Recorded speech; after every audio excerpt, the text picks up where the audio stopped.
새번역 사도신경으로 신앙 고백하겠습니다. 저는 전능하신 아버지 하나님 천지의 창조주를 믿습니다. 저는 그분의 유일하신 아들 우리 주 예수 그리스도를 믿습니다. 그분은 성령으로 잉태되어 동정녀 마리아에게서 나시고 본디오 빌라도에게 고난을 받아 십자가에 못 박혀 죽으시고 장사된 지 사흘 만에 죽은 자 가운데서 다시 살아나셨으며 하늘에 오르시어 전능하신 아버지 하나님 우편에 앉아 계시다가 거기로부터 살아있는 자와 죽은 자를 심판하러 오십니다. 저는 성령을 믿으며 거룩한 공교회와 성도의 교제와 죄를 용서받는 것과 몸의 부활과 영생을 믿습니다. 아멘. 거룩하신 아버지 하나님 감사합니다. 간밤에도 편히 쉬게 해주시고 새벽에 기도하는 자리에 불러주시니 감사합니다. 이 시간 저희들이 마음 중심으로 주님을 경외하게 하여 주시옵소서. 예수님 이름으로 기도드리옵나이다. 아멘. 찬송가 542장입니다. 찬송가 542장입니다.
오늘 말씀은 요한복음 4장 43절부터 54절까지의 말씀입니다.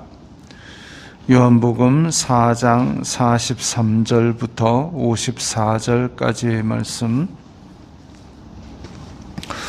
함께 읽겠습니다.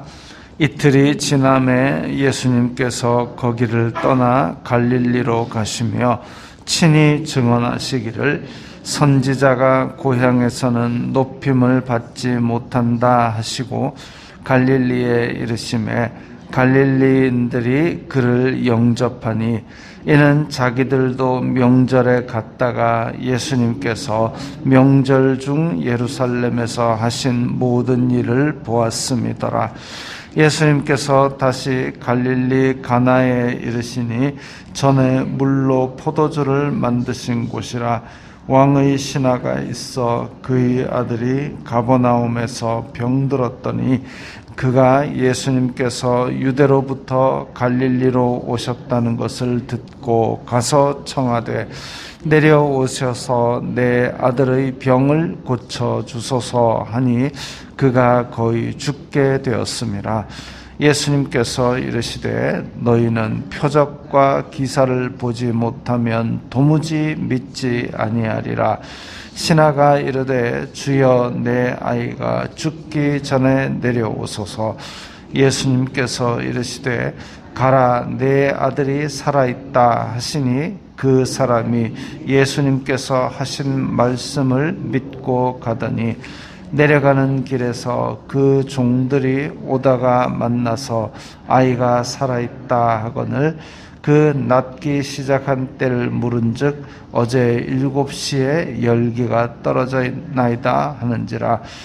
그의 아버지가 예수님께서 내 아들이 살아있다 말씀하신 그때인 줄 알고 자기와 그 온 집안이 다 믿으니라. 이것은 예수님께서 유대에서 갈릴리로 오신 후에 행하신 두 번째 표적이니라. 예수님께서 이제 사마리아를 떠나서 다시 갈릴리로, 원래 예루살렘에서 갈릴리로 오는 길에 사마리아에 들리셨죠. 그래서 사마리아에서 이틀을 유하신 후에 이제 갈릴리로 다시 올라오셨습니다. 그러니까 갈릴리 지방에서 서쪽으로 가면 가나가 있고 가나에서 골짜기 하나 건너면 나사렛이 있고 그렇습니다. 그래서 예수님께서 갈릴리로 올라오시면서 무슨 말씀하셨냐면 선지자가 고향에서는 높임을 받지 못한다 하셨습니다. 자, 고향에서는 높임을 받지 못한다. 이게 예를 들면 나사렛에서 예수님과 어린 시절을 다 같이 보낸 사람도 있을 것이고 또 어린 시절을 본 어르신들도 있을 것이고, 그래서 어린 시절 다 안다 이거죠. 아이고 그 동네 자가 지금 하나님의 아들이라고 딱 이렇게 생각하는 겁니다. 아는 게 때로는 내 마음속에 교만의 벽을 쌓아서 믿음을 방해하기도 합니다. 내가 뭔가를 안다는 사실이 내 마음속에 교만의 벽을 쌓아서 믿음을 방해하기도 합니다. 그러니까 설교 말씀을 들어도 본문 말씀이 딱 나왔을 때 본문 말씀이 요한복음 3장 이러면 니고데모 다 안다, 이런 순간 마음이 닫히는 거죠. 그렇게 해서 믿음을 방해하기도 합니다. 어설프게 아는 것이 믿음을 방해하기도 하고 때로는 너무 잘 알아서 믿음을 방해하기도 합니다. 어설프게 아는 거 하니까 예전에 이제 그 오리털 파카라는 게 우리나라에 처음 나왔을 때 저희 이모가 저희 형님한테 그 오리털 파카라는 걸 하나 선물을 했습니다. 원래 이제 오리털 잠바가 깃털, 그 깃대가 있는 깃털이 아니라 보드라운 솜털이잖아요. 그래서 오리털 옷이 이렇게 흠집이 탁 나면은 솜털이 확 날리잖아요. 그게 이제 솜털로 만들어진 솜털만 가지고 하면 또 이게 양이 안 차기 때문에 그래서 깃이 조금 이렇게 들어가기도 한답니다. 근데 솜털로만 만들어진 건 그때 당시에 막 돈이 꽤 비쌌죠. 그랬는데, 그래 이제 그냥 입고 다니다 보면 이제 옷 솔기 사이로 그 깃대 있는 거는 조금씩 삐져나오고 이랬습니다. 근데 그래 이제 하루는 형님하고 저하고 이제 버스를 타고 가는데 옆에 아저씨 하나가 뜬금없이 형님 팔을 이렇게 죽죽 만지더니 이거 그 오리털 깃털에 깃대가 안 만져지네, 이 가짜다 이러는 거예요. 그래서 그런 사람한테 원래는 여기에 있는 솜털 다운으로 만든 게 다운팍하고 뭐 이런 얘기를 설명한들 뭔 소용이 있겠습니까? 하여튼 어설프게 아는 사람이 남의 옷을 뜩 만지고 이거 가짜다 이러니까 기분이 참 안 좋았습니다. 어설프게 아는 것이 믿음을 방해할 수 있죠. 그 다음에 많이 아는 사람이 또 그렇게 믿음을 방해받는 경우가 있습니다. 옛 우리말에 이제 뭐가 있냐면 안다니 4일장 간다 그런 말이 있어요. 우리나라에는 장이 서는 게 5일장이 서잖아요. 5일장이 서는데 안다니 왜 많이 놀러 다니는 사람은 논다니라 그러고 많이 아는 척하는 사람은 안다니라 그러고 안다니 4일장 간다. 지 똑똑한다고 온데 얘기 다 하고 다니는데 4일장을 간답니다. 가면 장이 서 있습니까? 안 서 있잖아요.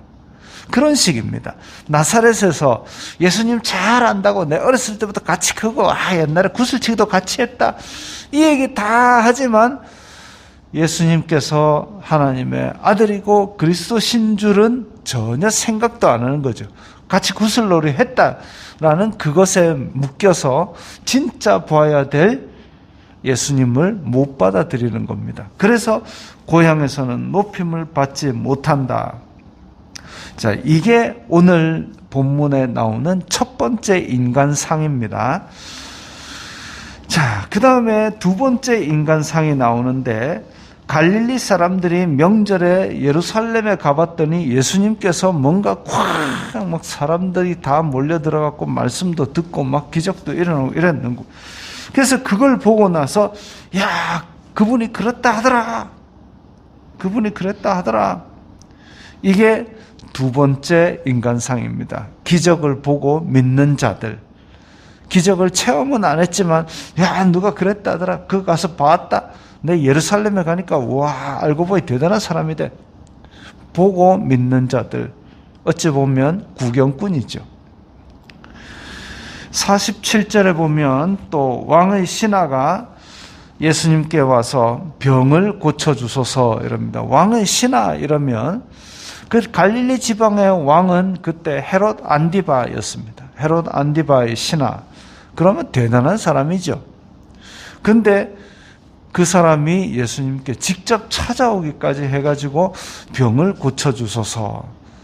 찾아왔다는 것만 해도 뭔가 신라 같은 희망을 갖고 있으니까 도저히 그때 당시의 사람들로서는 해결 방법이 없으니까 그래서 희망을 가지고 왔을 겁니다. 왜 예수님께 왔느냐? 예루살렘에서 보니까 대단하시더라. 그런 얘기를 들었든지 어쨌든 그래서 그 희망을 가지고 왔겠죠. 어찌 보면 이 기적을 보고 믿는 자들 중의 하나였을지도 모르겠습니다. 그랬는데 예수님께서 표적과 기사를 보지 못하면 도무지 믿지 아니하리라. 그들의 현재 상태를 말합니다. 기적을 보고 믿는 사람은 기적이 계속 펑펑 터져야 믿음을 유지합니다.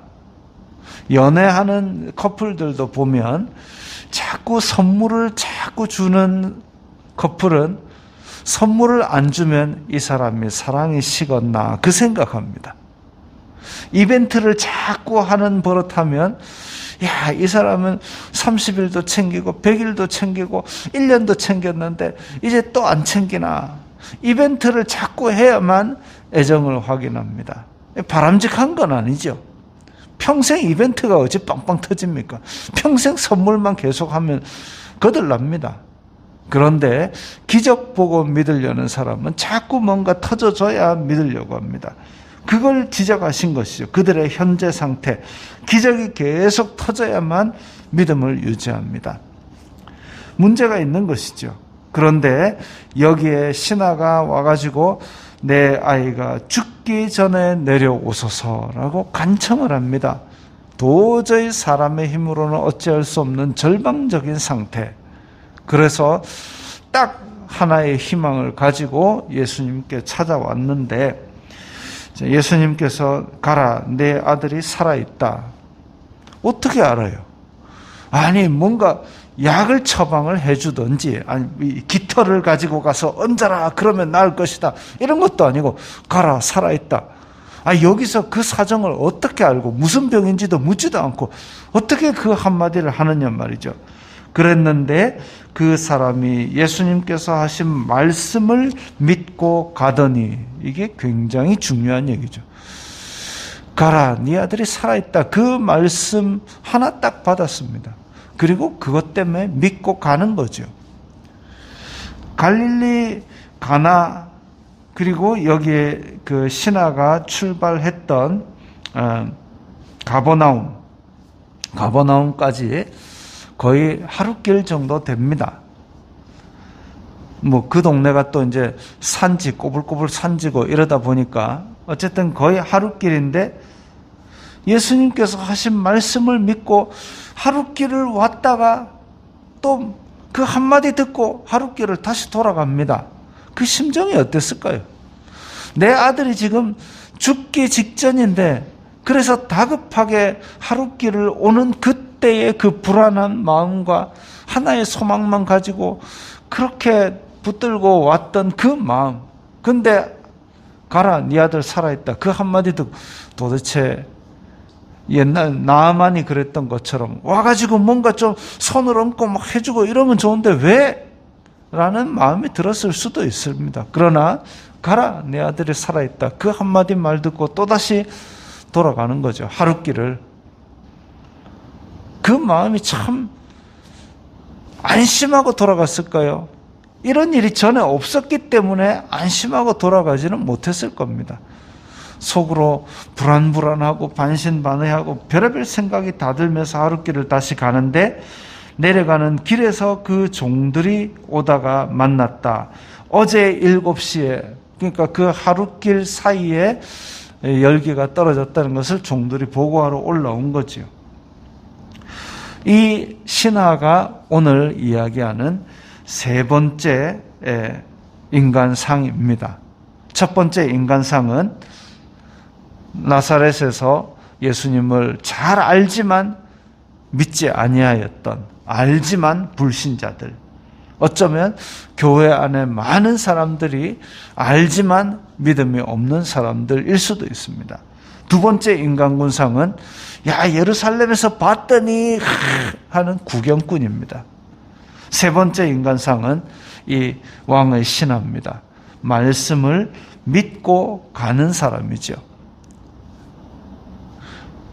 말씀을 믿고 이것이 그러한가 하여 날마다 상고하면 믿는 자가 더 많아진다 그랬습니다. 말씀을 믿고 가는 것, 눈에 보이는 것이 없을 수도 있습니다. 믿음은 바라는 것의 실상이요 보지 못하는 것의 증거라 했습니다.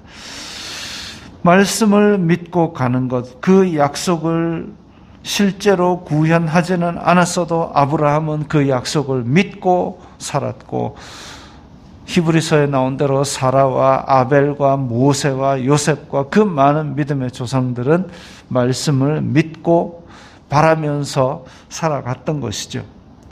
그래서 그의 아버지가 예수님께서 말씀하신 그 말씀을 믿고 갔더니 살아있는 것을 보고 자기와 그 온 집안이 다 믿으니라.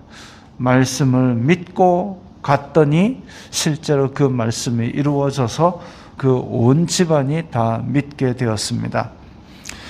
이렇게 세 가지 인간 군상이 나타납니다. 알지만 불신자, 그리고 보았지만 구경꾼, 그리고 말씀을 믿고 간 사람, 체험자가 되는 것이죠. 오늘날 우리는 어떤 사람이 되어야 되겠습니까? 당연히 믿고 가는 사람이 되어야 되겠죠. 믿고 가는 사람인지 말씀의 거울로 수시로 돌아보면서 정말 믿고 가는 사람, 체험자가 되시기 바랍니다. 기도하겠습니다. 거룩하신 아버지 하나님 감사합니다.